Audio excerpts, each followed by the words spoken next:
The great leaders have what seems to be this magnetic force that pulls you in. Or said differently, they have the charisma factor. But here's the kicker. Charisma isn't some magical gift bestowed upon the lucky few. It's a skill that can be cultivated and developed.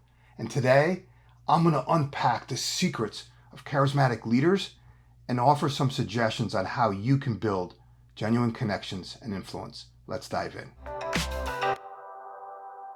Welcome to part 4 of a 4-part series on executive presence. Today I'm going to unpack the charisma factor, how to build genuine connections and influence. And if you missed the first 3 episodes of this series, you can watch them on my YouTube channel. Let me start today with a couple of questions to get you thinking. Would you rather work for a robot or a human? Think about it for a second. Which would you find more inspiring? This phrase that goes like something, this is how we do things, or what ideas do you have? Or how about just do your job, as opposed to what'd you learn from your last assignment? If your team is operating by a list of instructions, all you have are robots. And we've all seen these types of what I call robotic leaders. They're task-oriented and not well known for their people skills. Their primary focus is the work itself. They're not interested in feelings or emotions, and they see little value in providing employees with autonomy. The idea of providing support, mentoring, and praise to employees is viewed as a distraction that takes time away from what robotic leaders sees as critical activities. Many robotic leaders wonder why their employees are disengaged from their jobs. You know, reality is, poor leadership is the major source of the problem. I don't know about you, but if I had to work for a robotic leader, I'd definitely run for the door. Personally, I'd rather work for a charismatic leader. Charismatic leaders are magnetizing and they're memorable. Watch a charismatic leader work a room. Notice how they're extremely present and in the moment.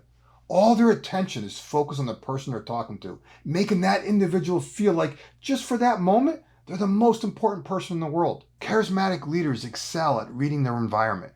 They pick up on the moods and concerns of others, and they hone their actions and words to suit the situation. They're also dynamic storytellers who leverage symbolism and metaphors to illustrate a point. You may not remember everything a charismatic leader says, but you will never forget how they made you feel. Once again, I got to ask you, would you rather work for a robot or a human? What would your team say if I asked them? If you're concerned about that answer, you should follow the link in the description and book an exploratory call. For now, let me give you some easy ways that you can begin to develop the charisma factor, especially as it relates to building genuine connections and influence. First, become genuinely curious. See, charismatic leaders are inherently interested in other people. They don't just ask questions, they ask the right questions. Here's a simple way to practice. Before a meeting or some kind of important interaction, you should prepare thoughtful questions that go beyond the surface level small talk. Let me give you a simple example. How was your weekend? That's a surface level question that just prompts a one-word answer. Good. How about, did you do anything exciting this weekend? Can you see the difference? Next, practice being fully present. Being present in every interaction is the hallmark of charismatic leaders. And here's a simple way for you to practice. Implement a device-free policy during a one-on-one meeting or team meeting. I know one company I work with, they implemented this in their conference room. There's a big sign. You're not allowed to enter that room with your cell phone. How cool is that? My wife also has a no laptop rule in her sunroom. So you can practice at home too. Be creative. People will pick up on this energy. Next, work on developing emotional intelligence. See, understanding and managing your own emotions and accurately reading and responding to others is crucial. A simple way to practice this is to remember that you only control one variable in any situation, and that is whether you choose to react or respond. See, the situation, no matter what it is what it is. You decide whether you're going to react to it or you're going to respond to it. Your choice. Regardless of what you decide, you're going to alter the outcome. My advice, choose wisely. Next, become a storyteller. Charismatic leaders are often masterful storytellers, using narratives to inspire and connect. In your next team meeting, practice. Share a personal story of you overcoming a professional challenge. Show your human side, right? See, that can be a powerful way to connect with others. but it needs to be done appropriately. A simple rule of thumb that I use when being vulnerable is to highlight the lesson learned. That's the really impactful part. Next, show genuine appreciation. Charismatic leaders make others feel valued, right? A little gratitude goes a long way. Take time to acknowledge and appreciate the contributions of others. This can be a simple thank you, a handwritten note, going old school, or a shout out in a team meeting. Catch people doing something right. It's infectious and others will quickly reciprocate. And lastly, become a connector. Charismatic leaders are connectors, and they take the time to introduce people to others who can help them achieve their goals. Personally, I pride myself in connecting like-minded souls.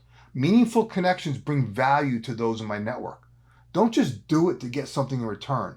Connect people with others who can shorten their journey because that's the right thing to do. Remember, when we talk about the charisma factor, right, it's important to highlight that this isn't a sometimes thing. It's how you show up as a leader. It's a consistent way of interacting with other people. It's about amplifying your authentic self in a way that draws others to you and makes them feel valued and important. This skill can be developed over time with conscious effort and practice. Okay, here's the thing. Everything we covered in the last 4 sessions builds your executive presence. It starts with authenticity and self-awareness. That's the foundation. It's about staying composed under pressure. It's about mastering your communication, both verbal and nonverbal. And lastly, it's about what we talked about today, and that is your charisma. And as your charisma grows, so does your ability to influence, inspire, and lead effectively. If you found these tips valuable, I want you to imagine what a personalized coaching session could do for you or someone on your team. If you're serious about elevating your executive presence and you'd like an accelerated roadmap to do that in 90 days, follow the link in the description and schedule an exploratory call. Okay, if you like what I shared today, do me a favor, give it a thumbs up, drop a comment below related to your business, and of course subscribe, because each week I'm sharing content to help you and your team embrace change, focus your efforts, and accelerate results. Remember this, you're just one idea away. Hope to talk to you soon.